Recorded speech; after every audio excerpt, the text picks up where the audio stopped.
झारखंड के देवघर में स्थित प्रसिद्ध तीर्थस्थल बैजनाथ धाम में स्थापित शिवलिंग द्वादश ज्योतिर्लिंगों में से 9वां ज्योतिर्लिंग है। यह देश का पहला ऐसा स्थान है जो ज्योतिर्लिंग के साथ ही शक्तिपीठ भी है। यूँ तो ज्योतिर्लिंग की कई कथा कई पुराणों में है, लेकिन शिव पुराण में इसकी विस्तार पूर्वक जानकारी मिलती है। इसके अनुसार बैजनाथ ज्योतिर्लिंग की जो स्थापना है वो स्वयं भगवान विष्णु ने किया है। इस स्थान के कई नाम प्रचलित हैं, जैसे कि हरित के वन, चिता भूमि, रावणेश्वर कानन, हृदय पीठ और कामना लिंग।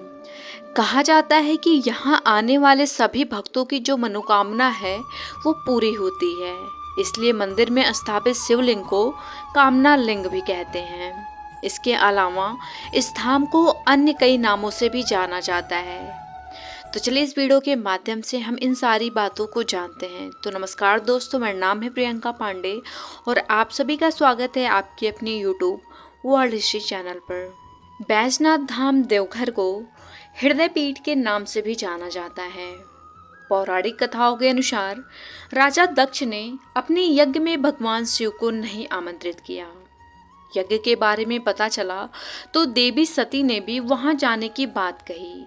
शिव जी ने कहा कि बिना निमंत्रण के कहीं भी जाना उचित नहीं है, लेकिन सती जी ने कहा कि पिता के घर जाने के लिए किसी भी निमंत्रण की आवश्यकता नहीं है। शिव जी ने उन्हें कई बार समझाया, लेकिन वह नहीं मानी और अपने पिता के घर चली गईं। लेकिन जब वहां उन्होंने अपने पति भोलेनाथ का घोर अपमान देखा तो वो सहन नहीं कर पाईं और यज्ञ कुंड में प्रवेश कर गईं। सती की मृत्यु की सूचना पाकर भगवान शिव अत्यंत क्रोधित हुए और वह माता सती के शव को अपने कंधे पर लेकर तांडव करने लगे। देवताओं की प्रार्थना पर आक्रोशित शिव को शांत करने के लिए श्री हरि अपने सुदर्शन चक्र से सती के मृत शरीर को खंडित करने लगे। सती के अंग जिस जिस स्थान पर गिरे वे स्थान शक्तिपीठ कहलाए। मान्यता यह है कि इस स्थान पर देवी सती का हृदय गिरा था। यही वजह है कि इस स्थान को हृदय पीठ के नाम से भी जाना जाता है। इस तरह यह देश का पहला ऐसा स्थान है जहां ज्योतिर्लिंग के साथ ही शक्तिपीठ है। इस वजह से इस स्थान की महिमा जो है वो और भी बढ़ गई। बैजनाथ धाम में स्थापित शिवलिंग को कामना लिंग भी कहते हैं। प्राचीन कथाओं के अनुसार लंकापति रावण ने भगवान शिव को प्रसन्न करने के लिए कठिन तपस्या की। रावण की तपस्या से खुश होकर भगवान ने उससे वरदान मांगने को कहा, तो रावण ने कहा कि वह उन्हें अपने साथ लंका ले जाना चाहता है। यह सुनकर सभी देवता जो थे वो परेशान हो गए और ब्रह्मा जी के पास गए और कहा कि अगर शिव जी रावण के साथ लंका चले गए तो सृष्टि का कार्य कैसे होगा। इसके बाद ब्रह्मा जी ने भगवान शिव को सोच समझकर वरदान देने के लिए कहा।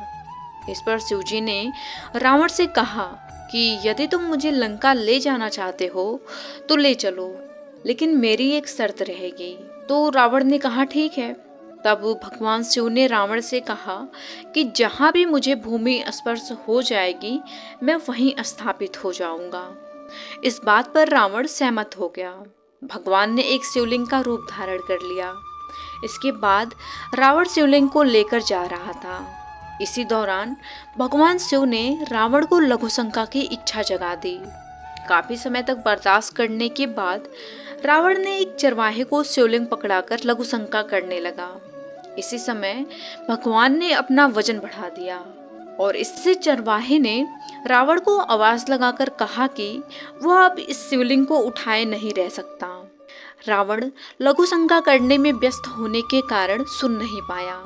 इधर चरवाहे ने शिवलिंग को जमीन पर रख दिया। जब रावण लौटकर आया तो लाख कोशिश के बाद भी शिवलिंग को उठा नहीं पाया। तब रावण को भगवान की लीला समझ में आई और वह अत्यंत क्रोधित हुआ।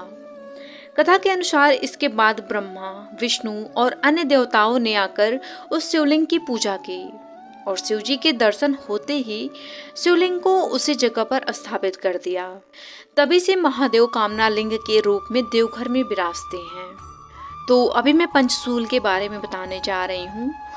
यूँ तो सभी शिव मंदिरों के शीर्ष पर त्रिशूल लगा है, लेकिन बैजनाथ धाम परिसर में शिव पार्वती, लक्ष्मी नारायण व अन्य सभी मंदिरों के शीर्ष पर पंचशूल लगे हैं। यहाँ प्रत्येक वर्ष महाशिवरात्रि से 2 दिन पूर्व बाबा मंदिर, माँ पार्वती व लक्ष्मी नारायण के मंदिरों से पंचशूल उतारे जाते हैं। महाशिवरात्रि से 1 दिन पूर्व विशेष रूप से उनकी पूजा की जाती है और तब सभी पंचशूलों को मंदिर पर यथास्थान स्थापित कर दिया जाता है। इस दौरान भोलेनाथ व माता पार्वती मंदिरों के गठबंधन को हटा दिया जाता है और महाशिवरात्रि के दिन नया गठबंधन किया जाता है। तो गाइस, आशा करती हूँ आपको ये वीडियो पसंद आई होगी। अगर पसंद आई हो तो प्लीज़ लाइक एंड सब्सक्राइब जरूर करें। मिलते हूँ आपसे अगले वीडियो में, तब तक के लिए धन्यवाद।